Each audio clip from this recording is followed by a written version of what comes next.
Boqonnaan lama firaakshinoota, deesimaalotaa fi dhibbantaa.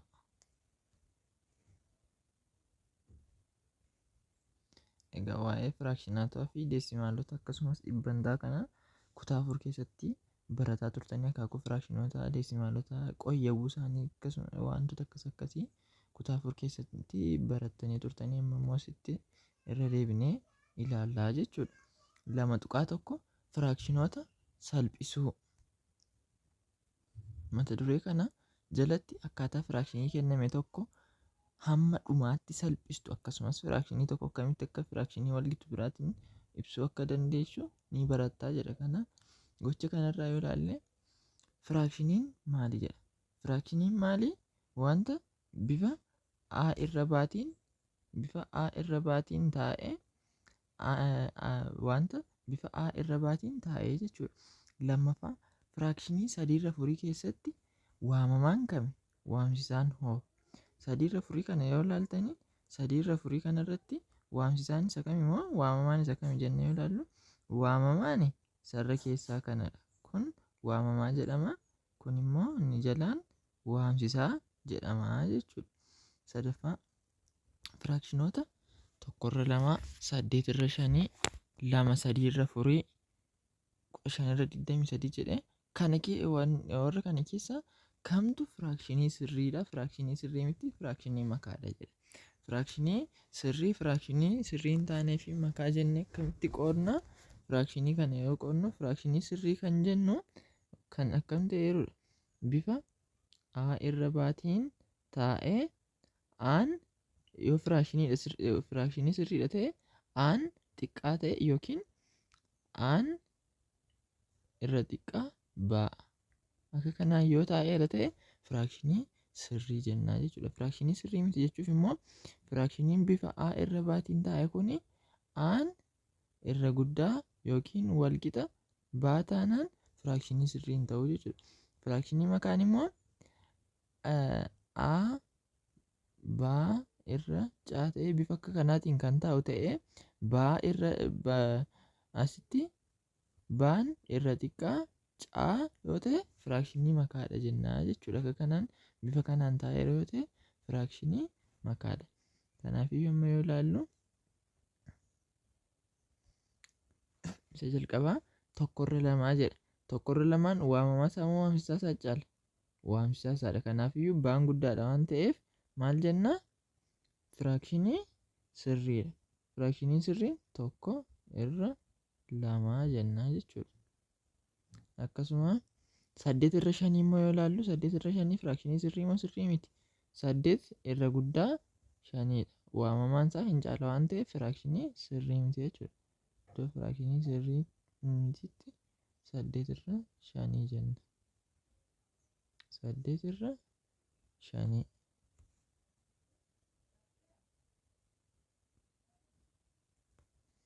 Akkasuma 2/3/4 yoo ilaaltanii 2/3/4 bifa kamiin taa'eera? Bifa firaakshinii makaadha. Bifa firaakshinii makaa jechuun bifa a baa irra caatiin kan taa'u ta'ee caan baa kan caaludha. Akka kanaan taa'eera waan ta'eef firaakshinii makaadha jechuudha.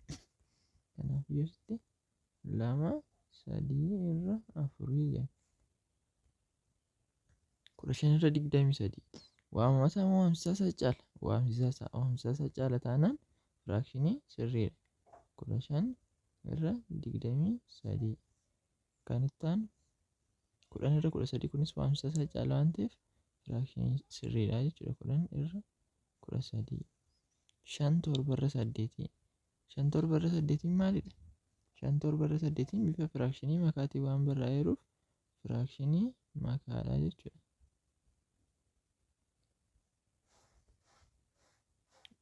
20/33 20/33 maalidha? Waamsisaan isaa waan caaluuf firaakshinii sirriidha jechuudha. Kan itti aanu 9/16 waamsisaan isaa waan caaluuf innis firaakshinii sirriidha jechuudha. Kanatti hojjechuu dandeessu. 3/10 gara firaakshinii sirrii hin ta'initti jijjiiree jedha. 3/10 fakkeenyaaf firaakshiniin tokko bifa a baa irra caatiin barraa'eera taanaan kana firaakshinii sirrii hin taane firaakshinii makaa kana firaakshinii sirrii hin taanetti jijjiiruuf maal goona? A baay'isuu baa ida'uu caa irra caa goonaa jechuudha. Caan kun akkuma asitti a baay'isuu baatu hin taane a baay'isuu caa ida'uu baa irra caadha. Kana caan kun akkuma jirutti darbaa jechuudha. Isa kana a baay'isuu caa ida'uu baa goone kana baay'isnaa jechuudha. Kanaaf firaakshinii 3 torba irra 10 kana gaafa ilaallu sadiin aadha torba baadha 10 caala. 3 torba irra 10 gaafa jijjiiramu akkam ta'a? 3 baay'isuu 10 ida'uu torba irra 10 jennaa jechuudha.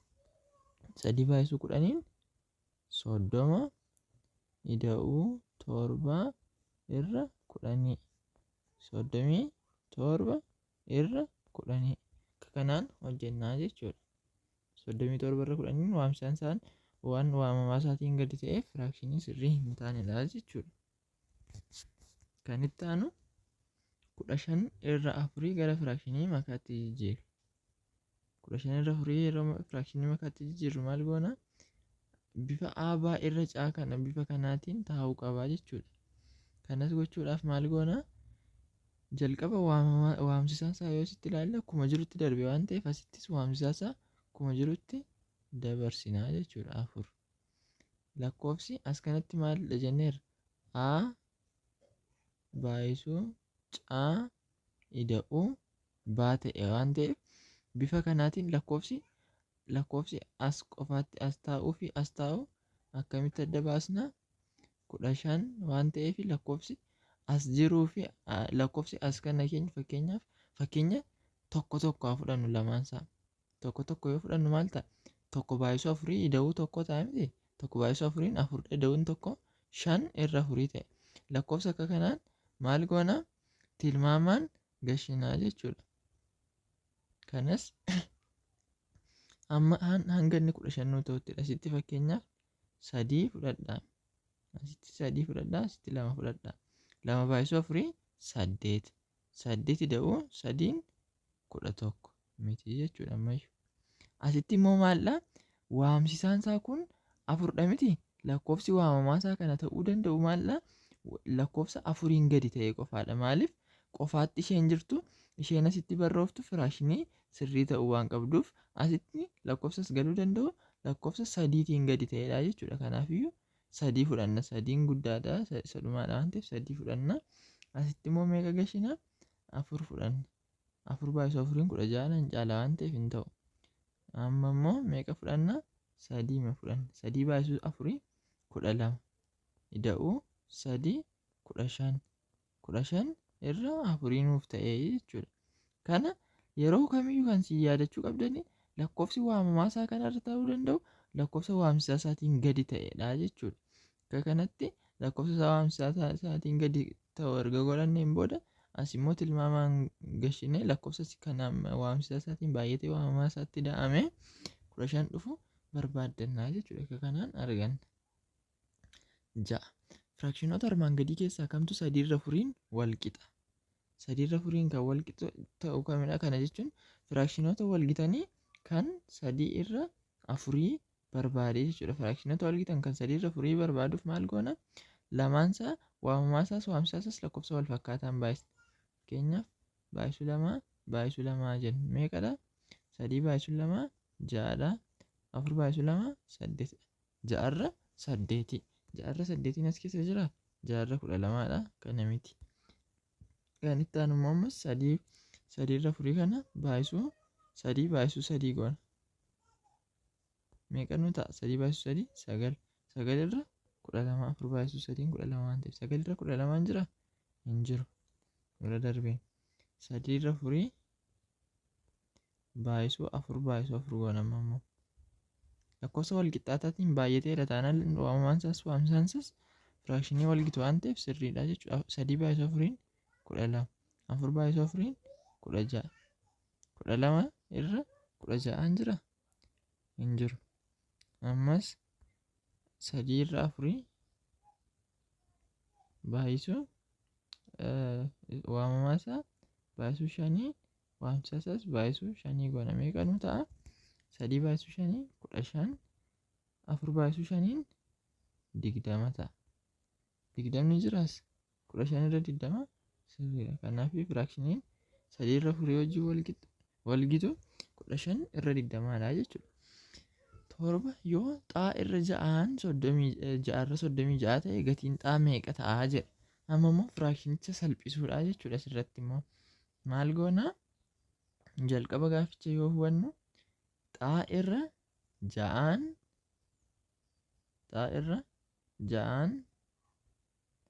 meeqa waliin wal qixadha? 6 irra 36 wal qixadha jedha. Kana wal qixxeessuuf maal gochuu qabna? Kun firaakshinii salphate ta'ee taa'eera jechuudha. Kanas maal goona? Lakkoofsi inni waamsaan isaan kun amma inni 36 waliin wal qixxaatutti baay'isna. Kana jechuun xaa baay'isuu meeqa jenna? Xaa baay'isuu 5 fudhannee 6 baay'isuu 5 isaa fudhanna. 6 baay'isuu 5 meeqadha? 30dha. 30 irra 5 xaa ta'e. Hanga inni 36 ta'utti goona jenneera. Kanaafiyyuu xaa irra 6 kana meeqaan baay'isna? Xaa irra 6 isarra waamsa isaas 6 waamamaa isaas 6 yeroo baay'isnu inni irra keessaa yookiin waamamaa isaa 6 ta'e inni jalaa 36 ta'a. Kanaafiyyuu firaakshinii walgitanii isaa akka baafanneeni 6 xaa irra 36 meeqa waliin wal qixa? Meeqa waliin? 6 wajjin 6 irra 36 waliin wal qixadha jechuudha. Amma waamsaan isaa wal qixa waan nuuf ta'eeruuf waamsaan isaa wal qixa nu ta'eeraa jechuudha. Amma maal goona? Lakkoofsichi meeqaan akka baay'atee 36 dhufe adda baasnaa jechuudha. Kunis 6 irra 36 xaa irra 36 kan nu dhufe meeqaan baay'ateetu? 6 baay'ateetu miti. Kanaafiyyuu bakka xaa kana kan nu bu'uu danda'u meeqadha? As bakka xaa kana kan salphatee nu bu'uu danda'u asitti akkuma laalle 6 xaa irra 36 wal qixa 6 irra 36 nu dhufe miti. Kanas maal goone? 6 xaa irra 36 wal qixa 6 irra 36 nu dhufe. Kanaafiyyuu kana 36 kun iddoo lamaan isaa waan jiruuf lamaan isaa irraa baduu danda'a. 6 xaan wal qixa 6 waliin wal qixaate. Kanas hiruu 6 haa goonu. 6 yoo badu xaan qofaatti hafti. 6 irra 6 tokkodha. Kanaafiyyuu gatiin xaa tokkodha jechuudha. Bakka kana tokkotu bu'a. Kanas yeroo mirkaneeffannu maal goona? As tokko sirrii ta'uusaa maal adda baafna? Xaa irra 6 kun maalla? Xaa irra 6 inni ta'e kun baay'isuu 6 yookiin bakka xaa kana tokko gashina. Bakka xaa kana tokko gashina. Tokko irra 6 wal qixa 6 irra 36 nuuf ta'e. Firaakshinoonni kun firaakshinoota wal gitanidha jechuudha. Kanas maattiin adda baasna? Tokko irra 6 baay'isuu 6 goona. Meeqa nu ta'a? 6 irra 36 nuuf ta'a. Sirriidha jechuudha. Kanaan gatii xaa argachuu dandeenya. Firaakshiniin lakkoofsa gartokkee waan guutuu tokkoof kennamudha. Fakkeenyaaf sahaanii diriiraan yookiin meeshaan armaan gadii cireen irratti dhiyaatu goloota yookiin kutaalee walqixaa 4 qaba. Tokkoon tokkoo kutaa tokkoo irra 4 yookiin kutaalee 4 keessaa tokkodha.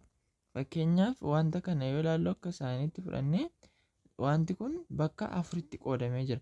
Keessaa inni dibameeru kun maalidha jechuudha? 4 keessaa tokkotu dibameera miti? 4 keessaa tokkotu dibameera. Kanaafiyyuu kan dibame firaakshiniidha yeroo ibsinu tokko irra 4dha. Wantichi 4dha ture keessaa tokko dibameera jechuudha. Kanas yoo ilaalle tokkumadha jechuudha. Hiikoo 2.1 A irra A fi B'n lakkoofsa hundaa fi B'n 0dhaan ala yoo ta'an A irra B jechuun waan guutuu tokko gartokkeewwan walqixaa B'tti yoo qoodame gartokkeewwan uumaman kana keessaa gartokkeewwan A jechuudha. Lakkoofsa firaakshinii A irra B keessatti A'n waamamaa yoo ta'u B'n immoo waamsaadha. Kana jechuun firaakshiniin A irra baatiin taa'eera taanaan bakka waan guutuu tokko bakka wal qixaa baatti qoodna. A irra baatiin taa'e miti waan guutuu tokko bakka wal qixaa baatti qoodna. Gartokkeewwan uumaman kana keessa gartokkeewwan A jechuudha. Kan dibame immoo keessaati isa kamdha jechuudha. Kan bakka afuritti qoodame keessa kan dibame yookiin kan fudhatame A'dha jechuudha. Kana jechuun fakkeenyaaf 2/5 yoo jenne maal jechuudha? 2/5 jechuun wanta 5tu jira. Wanta 5 kana akka kanatti kan yoo fudhanne 1 2 3 4 bakka 5tti qoodameera kun. Bakka 5tti kan qoodame keessa 2tu dibamaadha jechuudha. Akka kanaan ibsama. Aan waamamaa yoo jedhamu baan immoo waamsisaadha.